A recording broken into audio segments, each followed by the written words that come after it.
Good afternoon. I want to welcome all of you to our special program today.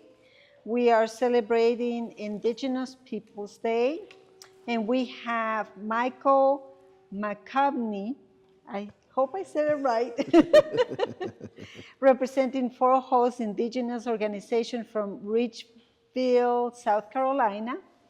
And I want to give a special thanks to Giovanna for helping us research and find Four Holes to come to perform for us today. And I also want to thank Mr. Bob Willey, the president of the Friends, who always says yes to the programs we propose.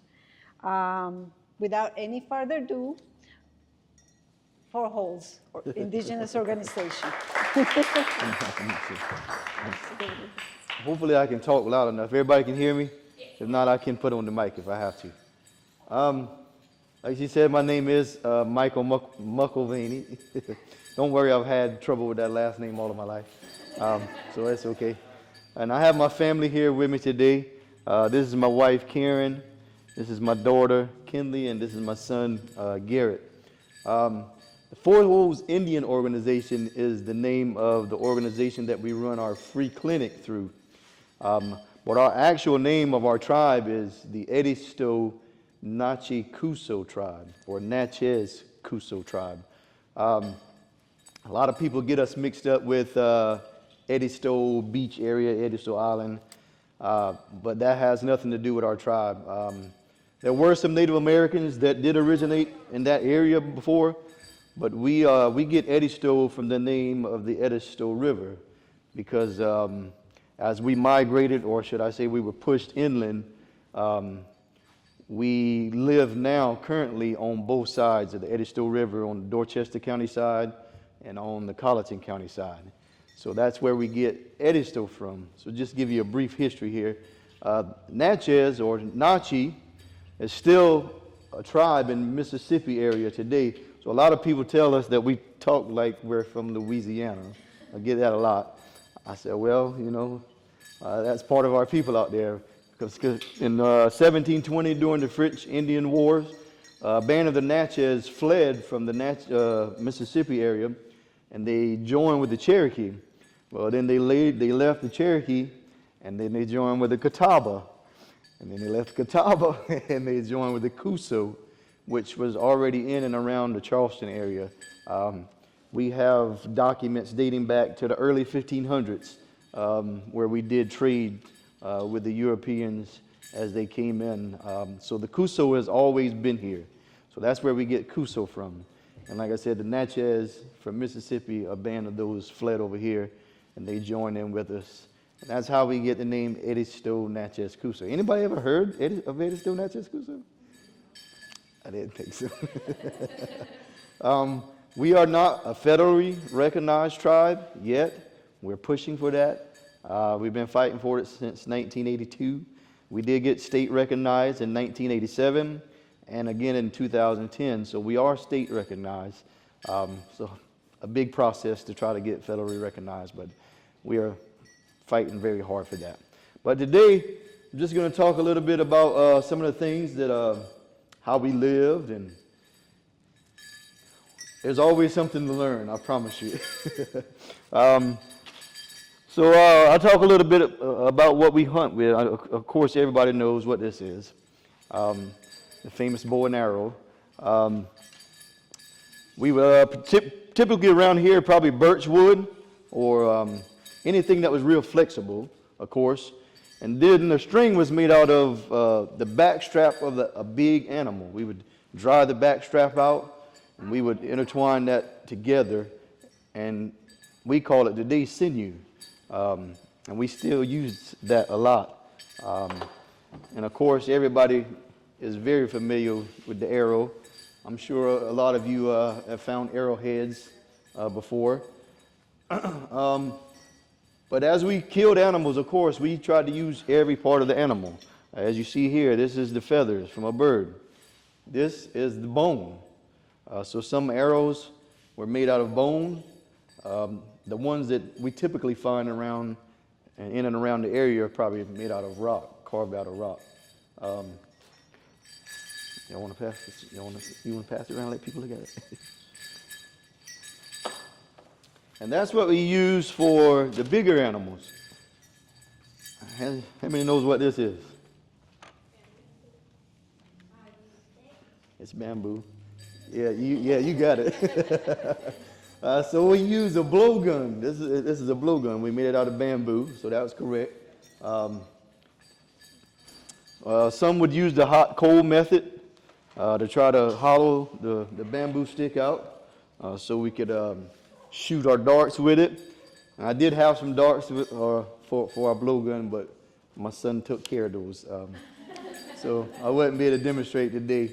But this is what we use on the smaller animals. And of course, you had to be pretty accurate, and it takes a lot of wind.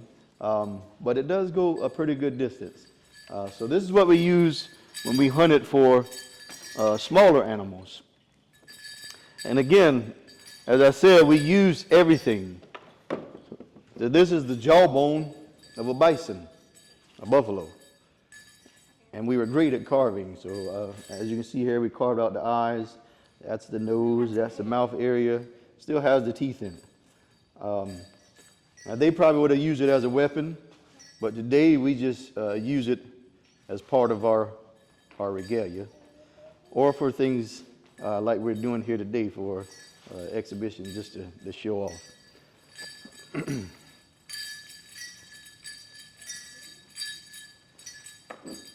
The same thing, turtle shell. We could use it as a shield, or we would use it as a bowl. And of course, what was on the inside, we ate it. Some good turtle soup. And this alligator head, my son was gifted this, and we're gonna use this as a dance stick. I'm gonna make a dance stick out of it. So again, we use everything, every part of the animal. When we went to battle, we would typically wear a choker. This is made out of real bones. These are all real bones with carvings in them. Of course, we would wear this around our neck in battle. Hopefully, if an arrow was to come toward our neck, it would bounce off the bone. Same thing with a breastplate. We would have the breastplate.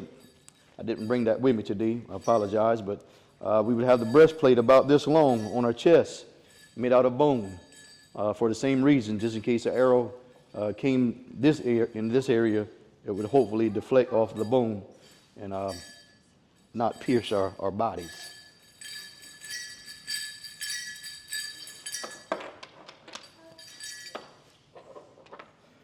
Yeah, I'm gonna leave that right there.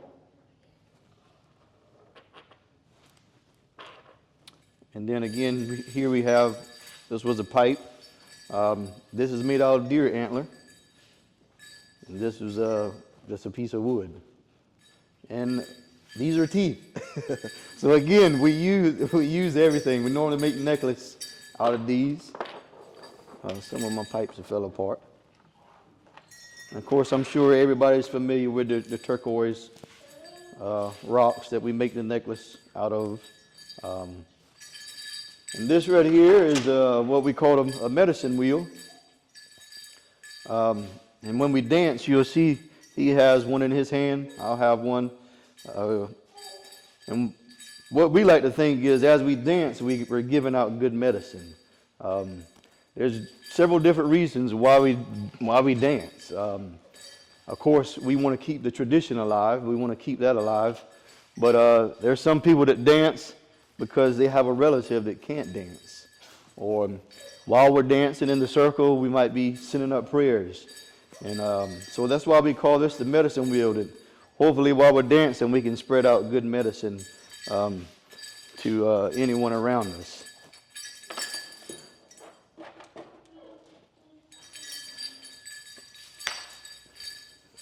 I know you're looking at me. You ready to hit on this here?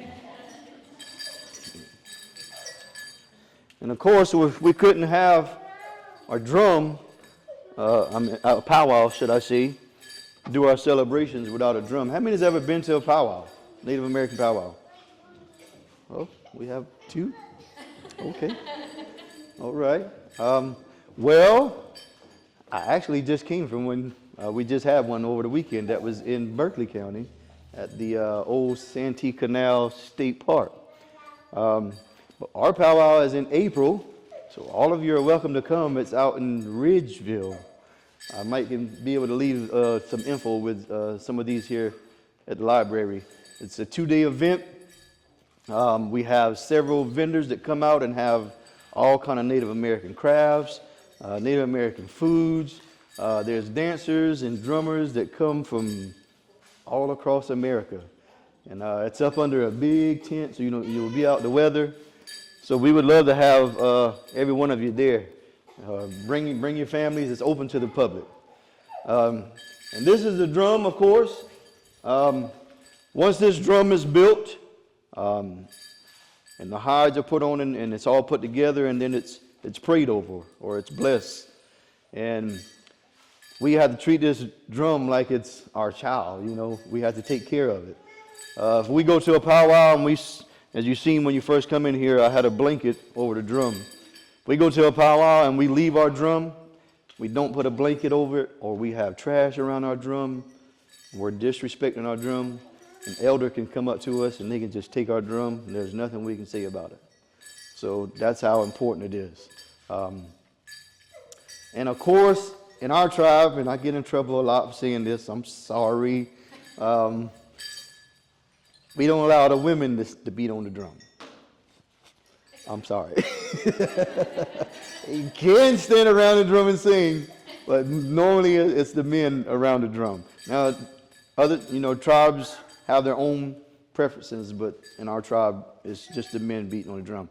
Now, we do have hand drums that the ladies do beat a lot, but as far as sitting at the powwows at a drum, and there are reasons behind that, but I'm not really going to go into that today. Oh, now this, I'm sorry guys, I try to beat easy, but it's probably going to be a little loud.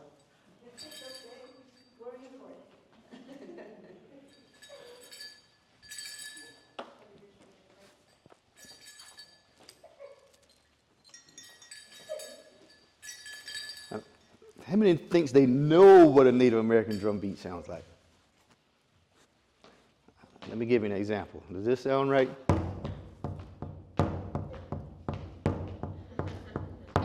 Sound right?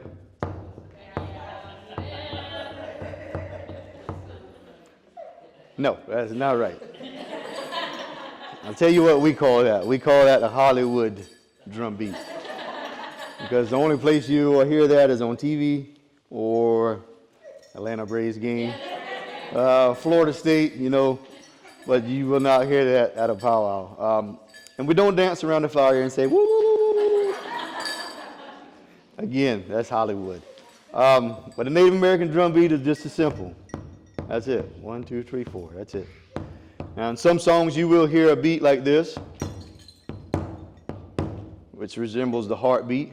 But the majority of the time, that's all you'll hear right there. There's two different styles of singing that we do. What I'll sing today is called Southern style singing. And I'll play some Northern. I'm not going to, I promise you don't want me to sing Northern. They sound more like chipmunks. But we will sing some Southern music for you today. But anybody got any questions on that so far? On the drum, our history, maybe what we lived in. By the way, we did not live in teepees here. I know everybody thinks that that's all Native Americans lived in, but we lived in longhouse dwellings or mud houses. We would just throw a bunch of trees together, put the branches over it, put some mud over it, and that was our homes. But any questions so far? Just a little more about the reverence for the drum, the origins of that, what it symbolizes, or why there's so much Well, we tend to think that this is the heartbeat of Mother, we call Mother Earth, of course. So that's why it's very special, because, you know, our dancing was taken away from us. We wasn't allowed to dance. So that's another reason why, you know, we treat this with a lot of respect, and we take care of it. Even when it's at home at my house, it's wrapped up. So that's instilled in us at a young age. So, you know, and we grew up with that, so it never leaves us. But it's always been taught to us it's very important to take care of the drum. And you'll see it if you go to a powwow, that they don't eat around the drum, they don't drink around the drum. Definitely no smoking or anything like that around the drum. But that's One drum and only you use that drum? Is it oh. sort of an exclusive relationship? There are several members of the drum group in our tribe. Normally you have about probably 10, 13 people sitting around a drum, and then maybe 3 or 4 ladies standing behind the guys singing as well. And that drum kind of belongs to all of us. You know, if somebody needs to go do something like I'm doing here today, they'll take the drum, and then it's their responsibility to make sure they take care of it. So if we get a video and we see that they're not respecting the drum, they're gonna get in trouble. Any other questions?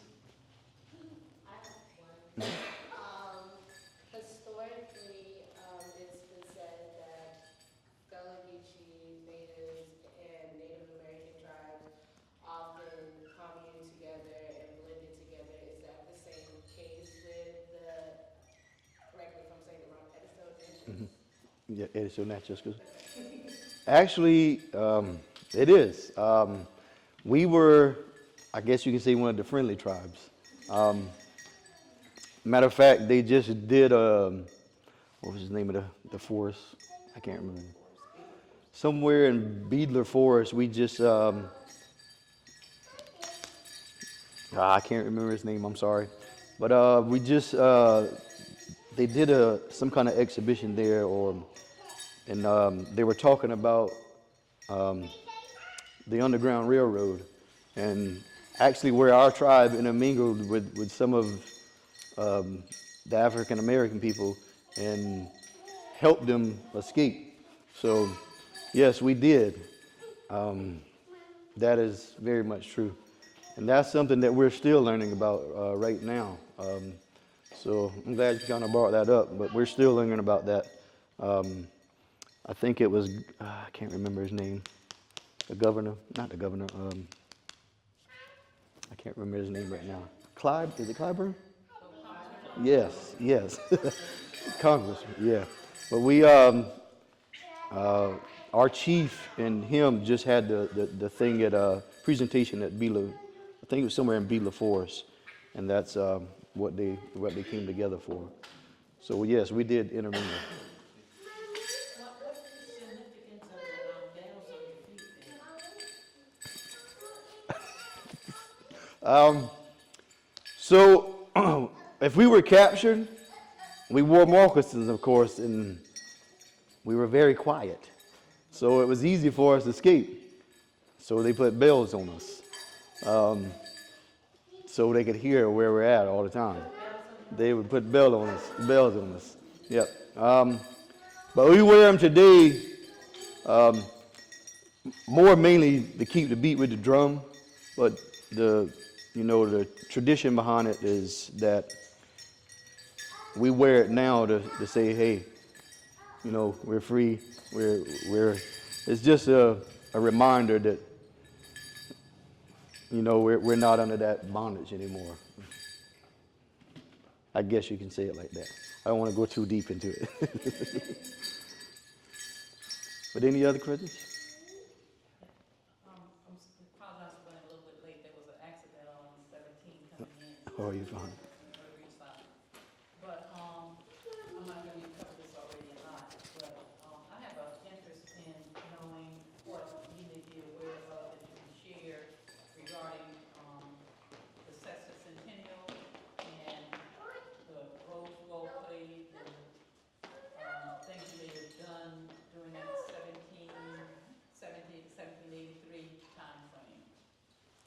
Ooh, that's a tough one. I'm not the historian.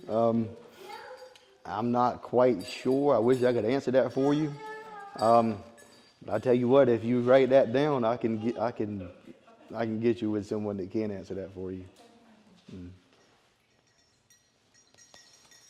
All right, so we're gonna do a little bit of dancing, and like I said, I'm gonna try to be as quiet as we can. All right, you can go out there.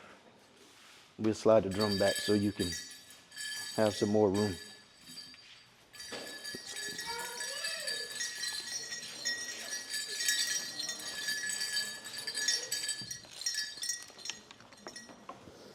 All right. So of course at a powwow there's several different style of dancers that you see. We only have 2 styles here today. Between men and women there's probably somewhere between 10, 15 different styles of dancing. But my daughter here, she's a jingle dress dancer, or another word for it is the healing dance. And how this dance originated, there was a medicine man who was also a grandfather, and his granddaughter was sick. This was during the influenza pandemic. And he had a dream, and in this dream or vision, he seen this particular style of dress. He's seen the cones, he's seen the colors. And after the dream, he got some of the ladies the next day, and they began to make these dresses. And after the dresses were made, they brought the little girl out to the dance arena, and they sat her beside the dance arena. And as they danced, the more they danced, the stronger the little girl got. And it said that by the end of the dance, the little girl was up dancing along with them. So that's also why we call this a healing dance. Now, typically, we kind of pick out what style of dance we want to do. This dance is traditionally passed down. So an elder lady that's retiring her dress, she'll take one of her cones off her dress and she'll pass it down to one of the younger ladies.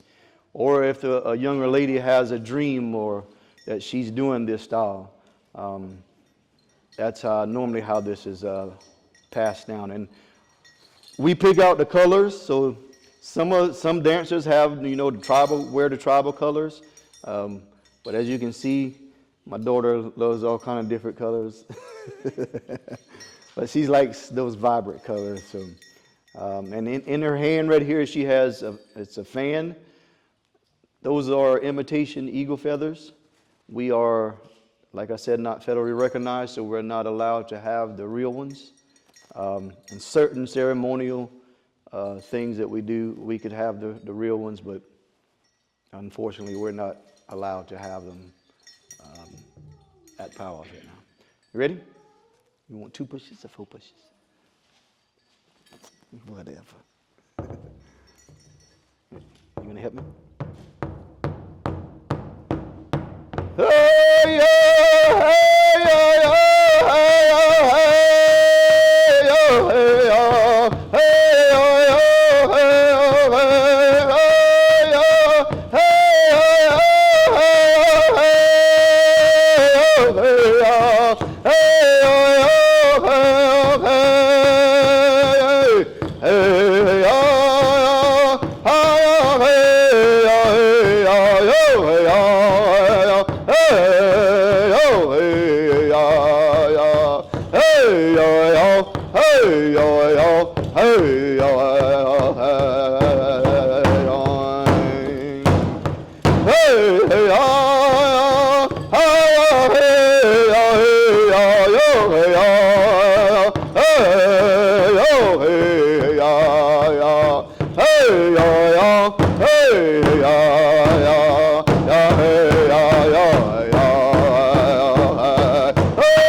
So we start them, as you can tell, at a very young age.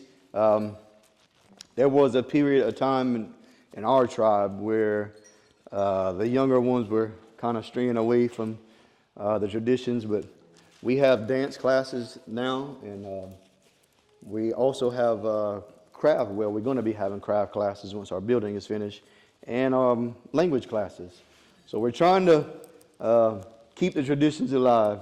As you can see, we practice a pretty good bit, and he loves beating on that drum. So.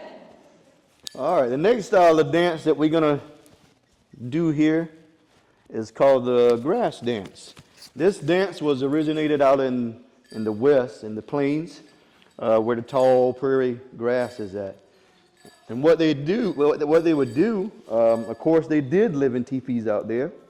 And as they followed the herd, the grass dancers would be the first ones in the area. And what they would do, they would get out there and they would begin to dance and stomp on that grass. And as they danced on the grass and flatten it, they would pick it up and tie it on to what they had. And now y'all don't tell nobody this. This is our secret, okay? We don't do that no more. So we just go to Walmart and we get all the fake grass that we want to. And that's what the fringe on our regalia represents, is the grass swaying in the wind, of course. And on my regalia here, like I said, we typically pick out the colors. I'm sure you can look at mine and kind of tell what my favorite colors are. And on the front here, I have a wolf, because my Native American name is Running Wolf. So that's why the wolf is on here. And on the top of our heads, we have what we call a roach, or rhopecia. These are real porcupine quills. The white hair that you see around here, that's deer hair. And on the end of mine back here, I have buffalo tail. That's what we have on our heads. And again, in the top, we have imitation eagle feathers. You ready to dance?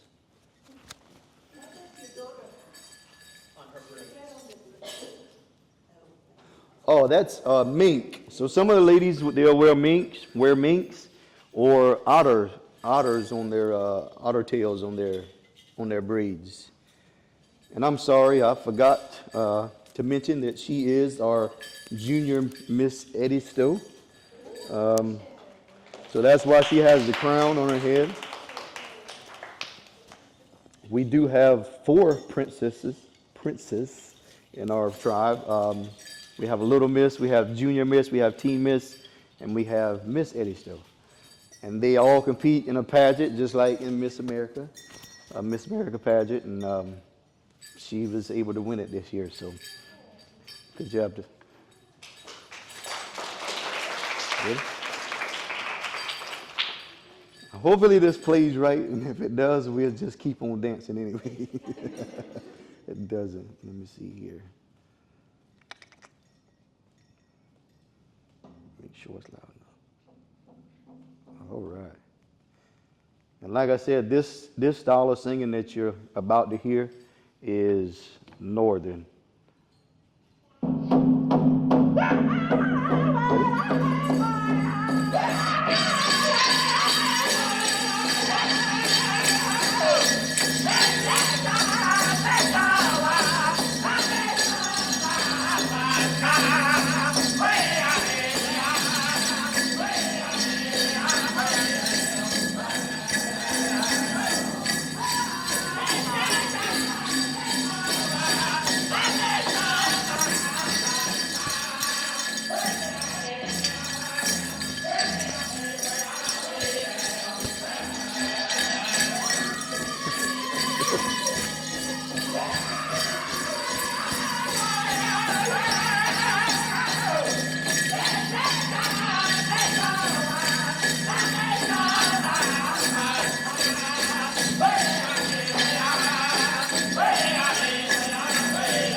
Okay, let me catch my breath. Ah.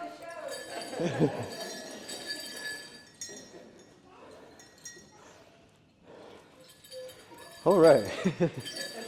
So we do allow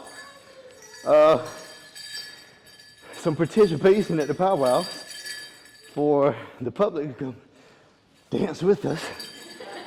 So if you love cardio, come to powwow. And you can dance along with us. Like I said, there's a lot more different styles of dance than what we have presented here today. There's fancy dance, which is even faster than what we just did. I'll never be able to do. I'm going to pass this dance down to him once he gets a little bit older. That's why he's in training now. Because yeah, I can't keep up with him no more. Daddy's getting too old for that, right? No, but we do allow participation at the powwows. Not just doing this type of dancing, but we have friendship dances, two-step dances where you have a partner and you dance with your partner. So again, we would love to have all of you at our powwow in April.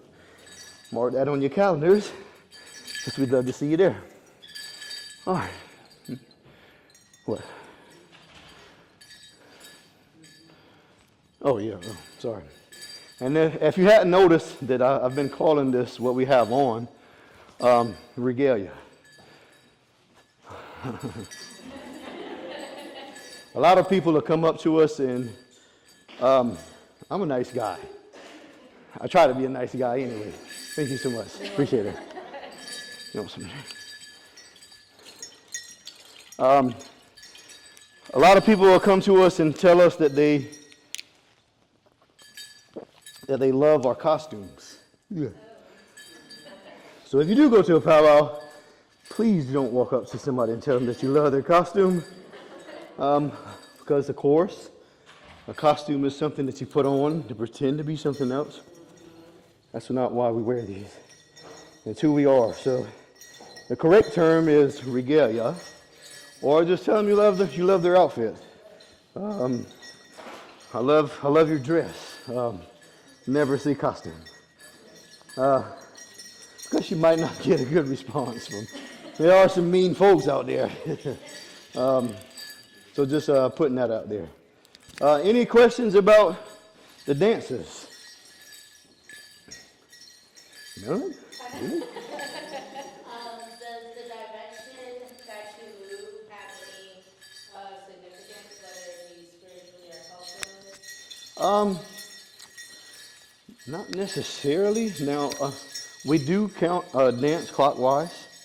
There are some tribes that dance counterclockwise. But no, just like I was telling the story of the ones that would pick up the grass. That's normally why you see we go low, or we're stumping hard, and that's typically what the movements are mimicking, stomping down that grass in the prairies. And again, as I said before, a lot of us, when we're out here dancing, we pray.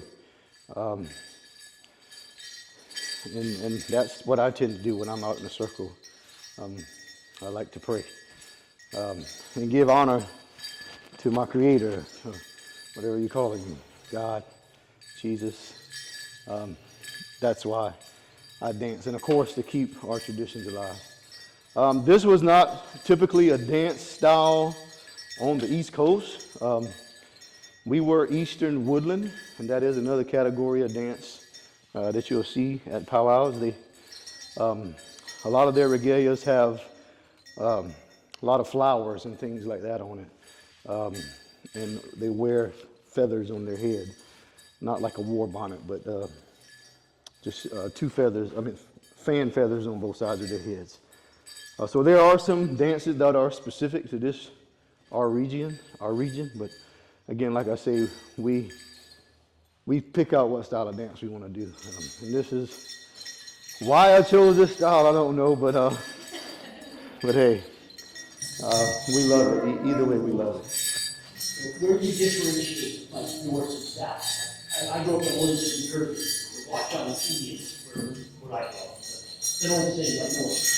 Where would you guys consider a northern tribe? Far north Well, typically, I guess North Carolina area is what we call, north. Right. Well, yeah, probably not. Unless you're a federally recognized tribe.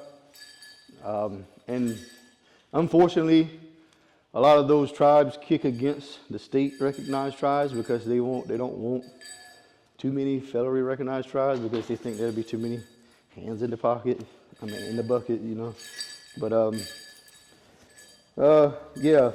typically North Carolina and up.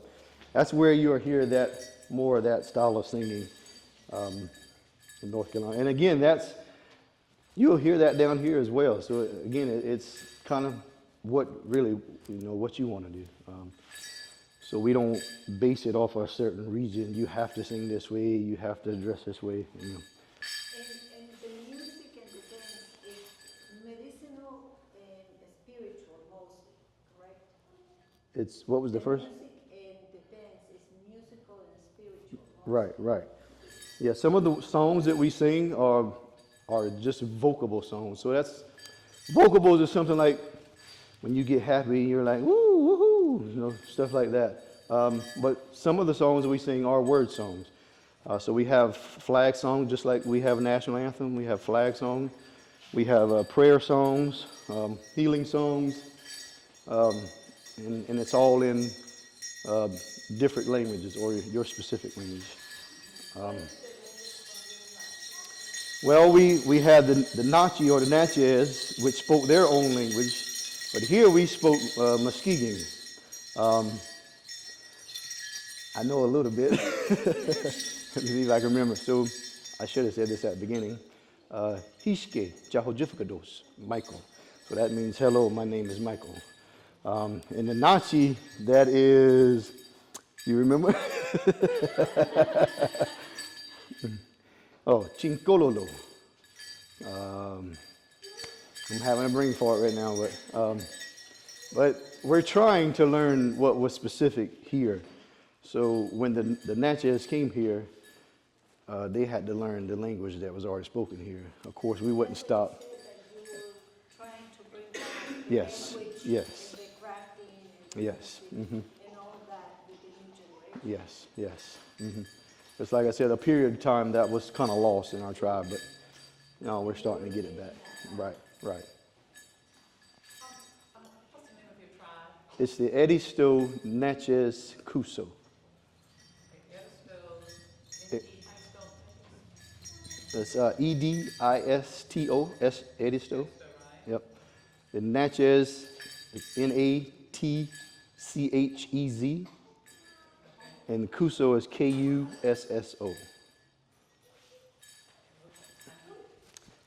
Who gives you your Native American name? So typically, either your parents or normally it's elders, like older people that's around you a lot, kind of see what kind of characteristics you are. If you're a funny person, if you have a lot of energy. Say that again? Yeah. Yes, I did when I was younger. Right. And it does. Typically, when you get older, it can change if you want it to. But of course, like she said, I ran fast in my younger years. And wolf, because it's a loyal animal. I'm a very loyal person, so that's where we get wolf from. Is your son old enough to have a name already? We haven't given him one yet. If I could give him one, it would be Speedy Gonzalez because he's wide open all the time. But we did, tell them yours.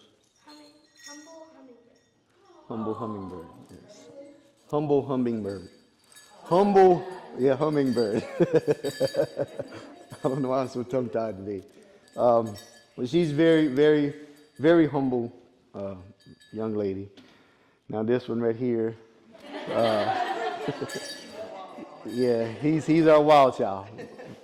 But we're gonna give him one soon. He loves, but he loves it. He loves music. He loves dancing. Sometimes. And you had mentioned a nonprofit at the beginning. You said you had a nonprofit. Can you tell me more about that? Yes, we have a free clinic on our tribal grounds, which we just actually opened to the public as well. So it's not just for our tribal members. It's called the Edisto Indian Free Clinic. And that's the Indian organization that she was talking about earlier. Now that's separate, it's its own entity, separate from our tribe. Now, anyway, that might have been the same back then, but we've separated that now. So yes, it's our chief John Glenn Creel, he's actually a doctor as well. So he kind of heads that off. He has his own practice and he brings in doctors and nurses. And they I think Mondays, it's either Tuesday, Wednesdays, and Thursdays or something like that, but it's only open 3 days out the week. And where is it located? Ridgeville. Mm-hmm. And do you use natural medicine with regular medicine? A lot of our older folks have their, what we call their, I guess we can call their old folk remedies, but not necessarily. Yeah, not necessarily. Mm. Well, there's any like books or documentaries specifically about your tribe or these regional tribes in the area that you'd recommend? Our chief, actually, he just wrote a book. I can probably give you that information if you stick around after this. I can give you that information. We actually have, I think, 3 that are specifically about our tribe. And on the documentaries, has anyone done any documentaries? There has, and we're actually about to work on another one of those here soon. One of our tribal members, he went to school for all of that stuff, like what you have here, and he's about to do one for us. But somebody else. I just wanted to know any specific dates for the powwow. For our powwow? Yes, it's the last weekend in April. I think it's like the 26th and 27th this year, or the 25th, 26th. And it may be 3 days this year. We're not sure yet. It may be Friday, Saturday, and Sunday. On a much bigger, way bigger scale than what you see here today. We'll probably have, I think last year we had 4 or 5 drums, and dancers, like I said, from all over. Awesome, I'm blocking out my entirety. Come, we would love to have you. Love to have you. A lot of Native American vendors that you can buy, things like this right here. So, and it's real handcraft Native American stuff. So. Do you have special worship days, or is this something you do daily? I mean, we all do it daily, but you put on your attire. Do you have special days for that? Typically, normally it's just powwows, or we have our homecoming every year, which is, our homecoming is only for our tribal members. And we put on our regalia and we sing and dance. But you can find a powwow somewhere across America every weekend. This weekend there was a huge powwow in South Dakota in the Black Hills, where there were like almost 2,000 dancers and there was like 15 drums. So typically you can find one somewhere every weekend. Yes, yes. So now it's it's probably not traditional as it used to be, because there's like competitions that they have in the dance competitions, drum competitions. But some of the powwows are still just, we come just to have fun, just to eat. It's just like a big family reunion. That's open to the public. You don't have to answer right there. What is the significance of the powwow? Like, where does it come from? What's the history behind having it? It's just a celebration of friendship and family, almost like I just told her. It's just like family reunions. So like friends that you've made over time, or people that you haven't seen in a while, they'll come to these powwows, and typically at some time in the powwow we have what we call a friendship dance, and it's where we make this huge circle. And if you hadn't seen somebody yet, well, during the friendship dance, you're gonna see them across the way or whatever, But that's really all it is, and it's also to educate the public, about who we really are, and you can actually come and see it and be a part of it. So that's really why we have those. Mm-hmm. You had mentioned traditional food being served at the powwow. What's your favorite traditional meal? Well, my favorite meal, or what we sell at the powwows. We are big on beans and greens in our community. I'm sure everybody's familiar with that kind of. Collard greens and mustard greens and turnip greens and corn and butter beans and stuff like that. But at powwows, it's more. We call it Indian fried bread. Looks like an elephant ear is what it looks like. So I think that's where they got elephant ears from. So when we were thrown on reservations, we were kind of just given, here, you make something out of it. And that was one of the big things that Native Americans made, was what we called Indian fried bread. And we'll make tacos out of that. We'll make burgers out of so you'll have bison burger or buffalo burgers or Indian tacos, all that. We do collard wraps. I don't know if anybody have ever had a collard wrap. It's delicious. If you like collard greens. We even do collard sandwiches. I know that sounds crazy, but hey, don't knock it until you try it. But typically if you go to a powwow, it'll be stuff like that. Now at our homecoming, it might be different. We might have the collard greens and stuff. Well, we love to eat. I will say that. I know it doesn't look like it, but we love to eat. Any other questions? You got one? No? What have I not talked about? What have I not talked about? I said, what have I not talked about? I don't know if we have enough room. Typically, we try to do a small friendship dance, but I don't know if y'all want to do that.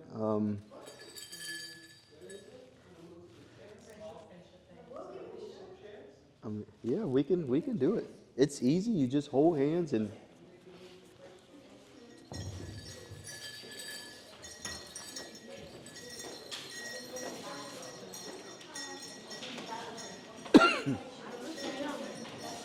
Huh? Hold on. Wait a minute, come here, I'm trying to get this on.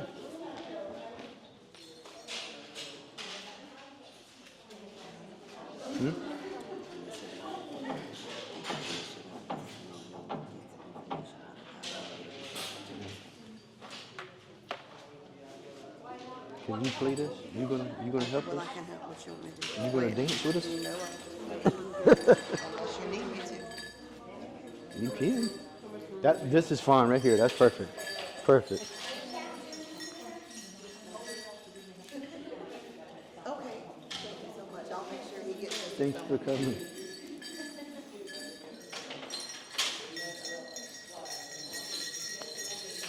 All right, so we're just gonna make a big circle and hold hands.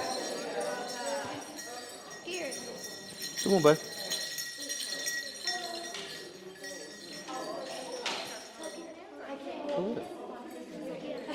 Go over. Get between me and sister.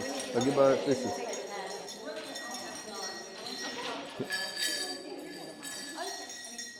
You ready?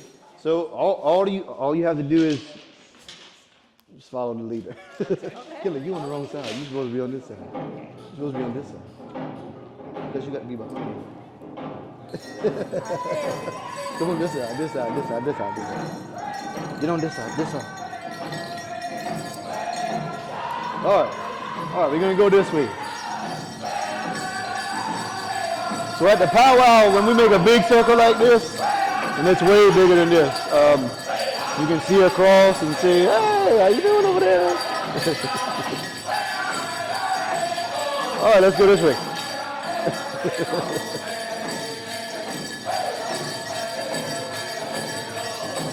Back this way. All right, y'all keep going, okay? And then we turn it into like a snake dance. Oh, y'all keep holding hands.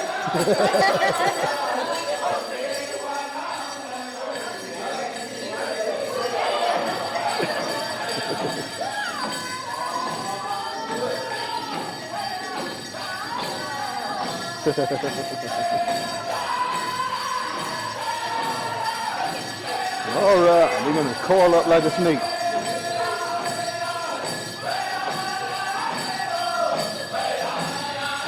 Woohoo! Uh-oh. We're gonna get out.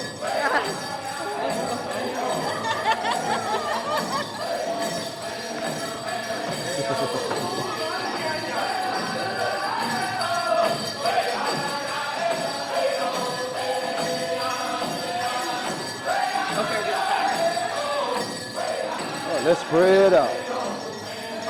And then when we end, we normally count to 3, and then we're gonna walk in and scream real loud, okay? 1, 2, 3. Woo! All right, that's it.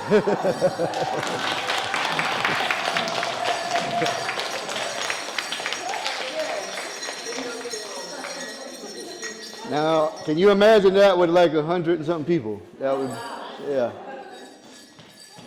That's one of the dances that we allow everybody to dance with us on. So again, we would love to have all of you guys to the powwow. I don't know how much time.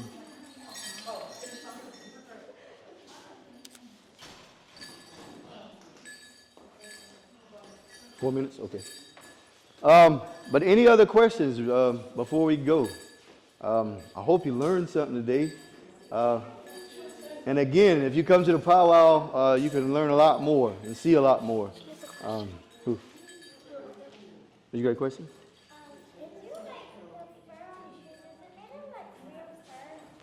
These right here? Yeah. Pretty much every stuff that you see that has hair on it, it's real. So we just all of this got wet, and you can tell it's real when it gets wet. Yeah.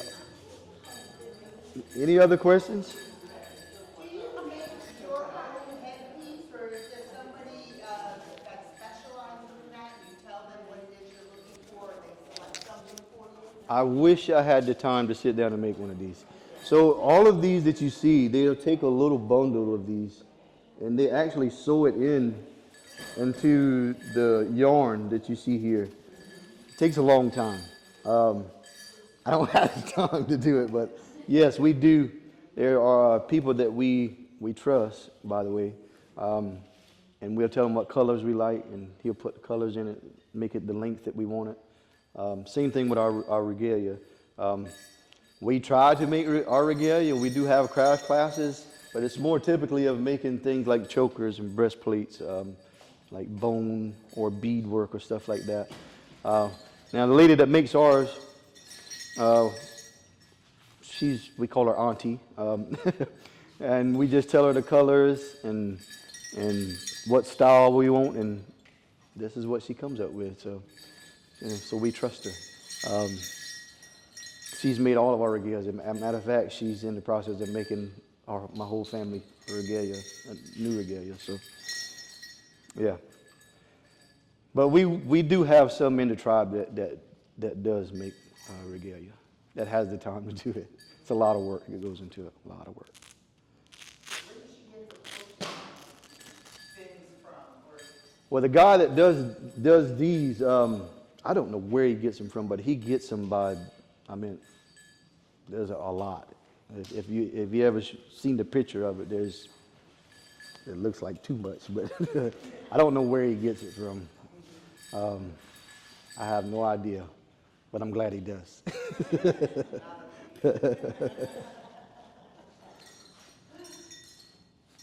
But I think that's about all the time that we got. Thank you guys for coming out.